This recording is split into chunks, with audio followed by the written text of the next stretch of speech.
नमस्कार, मैं हुमायूं सिंह और आप देख रहे हैं द न्यूज़ पेपर। बंगाल में इलेक्शन है और दो फूल हैं। इस बार किसका फूल खिलेगा ये देखना बेहद दिलचस्प होगा, टीएमसी का या बीजेपी का, क्योंकि ममता बनर्जी भी बंगाल में इस बार पूरा दमखम लगाती हुई नजर आई और भारतीय जनता पार्टी भी इसमें पीछे नहीं है। जिस तरीके से शुभेंदु अधिकारी ने बंगाल में पूरी तरीके से वहाँ पर लोगों को अपने फेवर में करने की पूरी कोशिश की है, उससे एक बात तो साफ है कि हो सकता है कि इस बार जो चांसेस है वो 50-50 के हो सकते हैं। आज इन्हीं तमाम मुद्दों पर चर्चा करेंगे। ममता बनर्जी का जो एक आतंक देखने को मिला टीएमसी को लेकर, चाहे ईवीएम को लेकर, चाहे वहाँ के वोटर्स को लेकर, उस पर भी चर्चा करेंगे। जानेंगे कि इस पर सर का क्या मानना है। सर, जिस तरीके से बंगाल में इलेक्शन चल रहे हैं, क्या लग रहा है कि इस बार टीएमसी का फूल खिलने वाला है या फिर बीजेपी का? देखिए, वहाँ पर चुनाव था पहले फेज़ का, फर्स्ट फेज़ का, तो ये तो जाहिर साफ हो गया है कि जिसकी हार होती है वो बिलबिलाता है, झगड़े पर आता है, क्योंकि अब आने वाली सरकार वहाँ भारतीय जनता पार्टी की है। आपके बंगाल में आपने 5 साल पहले जो चुनाव हुआ था 2021 में, एक शब्द सुना होगा उनके मुंह से, खेला होगा, खेला होगा, खेला होगा। वो शब्द अब इस बार तो नहीं आपको नज़र आया, खेला है। इस बार उनको क्या कह रही हैं कि यूपी से अयोध्या पुलिस आई है, यूपी से अयोध्या पुलिस भेजी है, यानी कि यूपी भूल गई है, यूपी पुलिस भूल गई है, अयोध्या याद उनको नज़र आ रहा है। अयोध्या आज उनकी ज़बान पर है, जिसका वो विरोध करती हुई आई हैं। कांग्रेस पार्टी और उनकी पार्टी, ममता बनर्जी की पार्टी, हमेशा श्री राम जी का और श्री राम मंदिर का विरोध करती हुई आई हैं। और वह पुलिस नहीं है, वहाँ पर जो एसएसपी और डीएसपी जो भेजे गए हैं, जैसे सीता का हरण रावण ने कर लिया था और श्री राम जी ने वहाँ पर दूत भेजे थे, हनुमान जी, जाओ सिचुएशन देखो वहाँ स्थिति क्या है, ऐसे ही वहाँ पर ये दूत के तौर पर वहाँ पर पुलिस गई है, यहाँ के एसएसपी डीएसपी और जो फोर्स गई है। और वहाँ पर आने वाली 4 तारीख में देखिए आप, वहाँ पर दीपावली मनाई जाएगी, यानी कि दीपावली पटाखे फोड़े जाएंगे। 4 तारीख की शाम को वहाँ पर जश्न मनाया जाएगा और भारतीय जनता पार्टी का और भगवा का परचम लहराया जाएगा बंगाल के अंदर इस बार। अब वो बौखला गई है, परेशान हो रही है, कभी के मछली बोल रही है कि मछली नहीं मिलेगी खाने को। अरे तू खुद मछली तुझको खानी है, खिलाइए, कोई नहीं रोक रहा है मछली को। मछली खाने वाले न रुके हैं न किसी के कहे से रुकेंगे। ये तो उनको सब जो है ना बहका रही है, मुद्दे से भटकाने का काम कर रही है, क्योंकि उसके जितने गुंडे हैं वह गुंडे भी परेशान हैं। जो दंगाई हैं उसके गुंडे कल सामने आ ही गए, सामने कल गुंडागर्दी कर रहे थे। अब वे गुंडे बंगाल छोड़कर जो हैं वो भाग जाएंगे, सरहद छोड़ जाएंगे, या वहाँ पर ठेले लगाते नजर आएंगे, केले का, आलू का, कद्दू बेचते हुए नजर आएंगे। अब वरना नहीं तो वे सड़कों पर झाड़ू लगाते नजर आएंगे, जो टीएमसी के गुंडे हैं। अब उनको सीधा कर दिया जाएगा। अमित शाह जी ने कह दिया था वहीं जा कर के कि जितने गुंडे टीएमसी के हैं उनको उल्टा लटकाया जाएगा, उनका इलाज सही तरीके से किया जाएगा उल्टा लटका कर। और वहाँ पर ये काम होएगा 100%। 4 तारीख के बाद जितने टीएमसी के गुंडे हैं उनका बढ़िया तरीके से डेंटिंग पेंटिंग करी जाएगी, उनका बेहतरीन इलाज किया जाएगा। यहाँ पर जिस तरीके से बार बार ये कहा जा रहा है कि वोट बैंक कटा हुआ है, क्योंकि जब ईवीएम से इलेक्शन होने वाला होता है तो हमेशा यही बात आती है कि इलेक्शन कमीशन ने इसमें धांधलेबाजी की है, वोट की कटिंग की है। उसको लेकर तमाम सवाल उठते हैं, उसको लेकर आप क्या कहेंगे? देखिए, ये तो आरोप लगाते हुए आ रहे हैं, शुरू से ही आते हैं। 2017 में इन्होंने आरोप लगाया, यही 2019 में यही आरोप लगाया, 2024 में यही आरोप लगाया।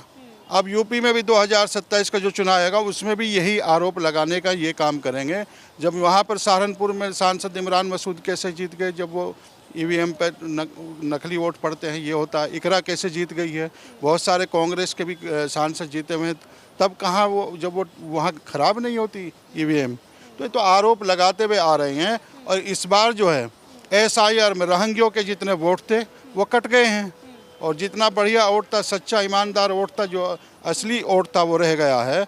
और इस बार उन्हीं के चेले, उन्हीं के विधायक हुमायूं कबीर उनको नुकसान देने का काम कर रहे हैं। उधर भाईजान असदुद्दीन ओवैसी भी 2021 में नहीं थे, वो भी वोट काटने का काम कर रहे हैं, बढ़िया काम कर रहे हैं। सारा नुकसान जो है वो टीएमसी को ही होगा और ममता बानो का सफाया होगा इस अच्छा, बार। ममता बनर्जी का सफाया क्यों होगा? क्यों वो नहीं जीतनी चाहिए? वो भी तो अच्छा काम कर रही हैं बंगाल के लिए। बार बार वो कहती हैं कि उन्होंने बंगाल के लोगों के लिए बहुत ज़्यादा विकास किया है, उनके लिए सोचा है और बंगाल के जो लोग हैं उनको भी बहुत पसंद करते हैं। अगर उन्होंने विकास किया होता तो आज ये इस तरह के शब्द क्यों नज़र आ रहे हैं, गुंडागर्दी क्यों कर रहे हैं, क्यों भारतीय जनता पार्टी के प्रत्याशी को पीटने का काम कर रहे हैं, क्यों जो है बौखला करके झगड़ा कर रहे हैं? जब उनकी जीत हो रही है, उन्होंने जो है अच्छा काम किया होता तो उनको मेहनत करने की कोई ज़रूरत ही नहीं थी।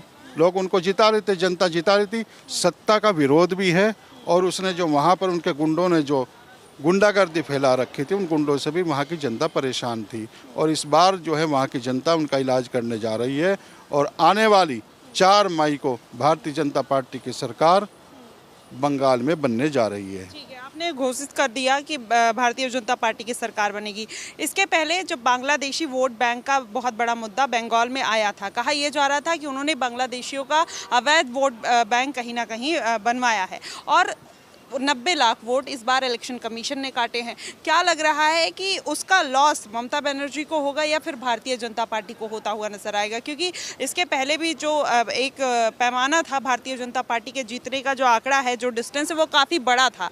क्या इस बार वो फुलफिल हो पाएगा? SIR इसीलिए चलाई गई है, जितने भी घुसपैठिए थे, बांग्लादेशी हो या रोहिंग्या हो, अब वो सब सफाया हो गया उनका। उनके जितने भी फर्जी वोट इसने बना रखे थे, उनको शरण दे रखी थी, अब वो वोट तमाम कट गए हैं। वो सब डुप्लीकेट वोट था, नकली वोट था। मैं कह रहा हूँ असली वोट जो पड़ा है वो इस बार रह गया है, वो भारतीय जनता पार्टी पर पड़ा है। इसीलिए ममता जी परेशान है। कभी मछली बोलती हैं, कभी कहती हैं अयोध्या से पुलिस आ गई है, और कभी ये हो गया है, कभी वो हो गया है, हमारे साथ गलत हो रहा है, गुंडागर्दी हो रही है। गुंडा तो तुम खुद हो, गुंडागर्दी तुम खुद करती हो, दूसरे पर क्यों तुम जो है सवाल खड़ी कर रही हो? अब उनका सफाया होने जा रहा है। आने वाली 4 मई को भारतीय जनता पार्टी की सरकार बनने जा रही है और भारतीय जनता पार्टी का झंडा लहराएगा, कमल फूल खिलेगा और भगवा लहराएगा।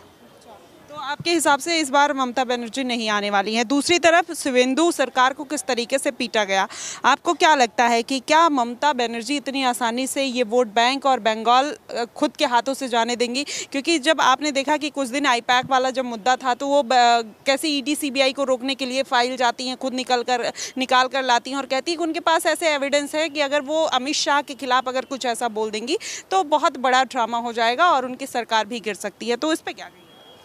ऐसा है, वो गलत कह रही है जो भी कुछ कह रही है। और जब सत्ता हाथ से जाती है तो इंसान वो तरह तरह के आरोप लगाता है। जो भी आरोप लगा रही है वो बिल्कुल गलत है। उसके पास कोई तथ्य, कोई सबूत, कोई प्रमाण नहीं है।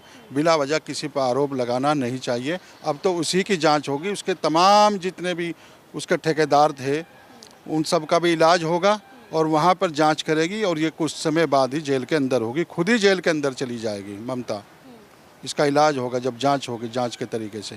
तो सर क्या रीज़न है कि बंगाल में एक बार फिर से ममता बनर्जी नहीं आएंगी? क्योंकि ममता बनर्जी ने बहुत सारे एफर्ट्स डाले हैं बंगाल में और उन्होंने वहाँ की जनता के लिए काम भी किया है और ज़मीनी हकीकत पे, चाहे मुसलमानों के लिए उनको बाबरी मस्जिद बनवाना पड़ा वो भी उन्होंने बनवाया, उनके लिए नमाज पढ़ना पड़ा वो भी उन्होंने किया। तो ऐसा तो नहीं है कि उन्होंने बंगाल की जनता के लिए रिलीजियसली कुछ नहीं दिया है।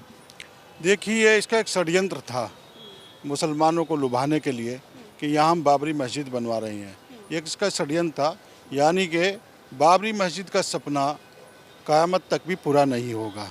और जितने भी बाबरवादी या औरंगजेबवादी हैं उनको कभी भी सर ऊंचा नहीं किया जाएगा उनका भारत के अंदर। ममता बनर्जी वगैरह जितनी पार्टियां हैं, कांग्रेस पार्टी है, तुष्टीकरण की राजनीति करती हैं, मुसलमानों को बहकाने का, फुसलाने का काम करती हैं। अब मुसलमान इनके बहकाने में, फुसलाने में नहीं आएगा। ये खाली इस मुसलमान को बेवकूफ़ बनाकर ठगने का काम करते हैं। बंगाल का मुसलमान भी बहलाने फुसलाने में नहीं आएगा। आप उत्तर प्रदेश के मुसलमान की बात करते तो शायद एक बार सोचा भी जा सकता था कि योगी आदित्यनाथ हैं, लेकिन वहाँ तो ममता बनर्जी। वहाँ का बंगाल का मुसलमान भी जागरूक हो गया है, वो समझ गया है। पिछले काफ़ी दिन से वहाँ पे पार्टी चली आ रही है मुसलमानों को बेवकूफ़ बनाने का, कभी मछली के नाम पर, कभी जो है वो बिफ के नाम पर उनका बेवकूफ़ बनाती आती रही है। इस बार वहाँ का कोई भी वोटर अब बेवकूफ़ नहीं बनेगा। और ममता बानो का यानी कि ममता जी जो टर्मिनल पार्टी उनकी कांग्रेस पार्टी है उसका वहाँ से सफाया होगा। टीएमसी का टर्मिनल जो पार्टी है उनकी कांग्रेस पार्टी अब उसका सफाया तय है।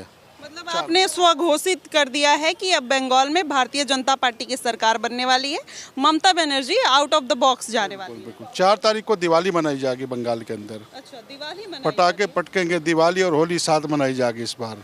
यानी कि एडवांस में मैं कह रहा हूँ 4 मई को आप भी खुशियाँ मनाइए, हम मिठाई का डब्बा लेकर के आपके पास आएंगे मिठाई खिलाने के लिए। अच्छा, एक कंट्रोवर्सी और हुई, अनुराग ठाकुर जो हैं वो वहाँ पर मछली और भात खाते हुए नजर आए, उस पे क्या कहेंगे? क्योंकि भारतीय जनता पार्टी क्या अब वहाँ के वोट बैंक को साधने के लिए इस तरीके की हरकतें कर रही है? अरे वो मछली नहीं खा रहे तो दाल बाटी खा रहे थे।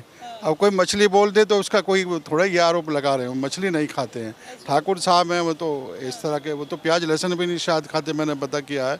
वो वहाँ का जो है ना वो चोखा और वो चावल और वो दाल कुछ इस तरह का मशहूर है, तो उन्होंने सोचा हम यहाँ आए हुए हैं बंगाल में तो वो चोखा वगैरह और वो दाल वगैरह खा रहे थे। किसी ने घटिया वीडियो बना करके उसको एडिट करके बना दिया कि तो मछली खा रही, ऐसा कुछ नहीं है। ठीक है, आपने भी बीजेपी की वॉशिंग मशीन में डाल के उनको धुल ही दिया और उनको पाक साफ बता ही दिया।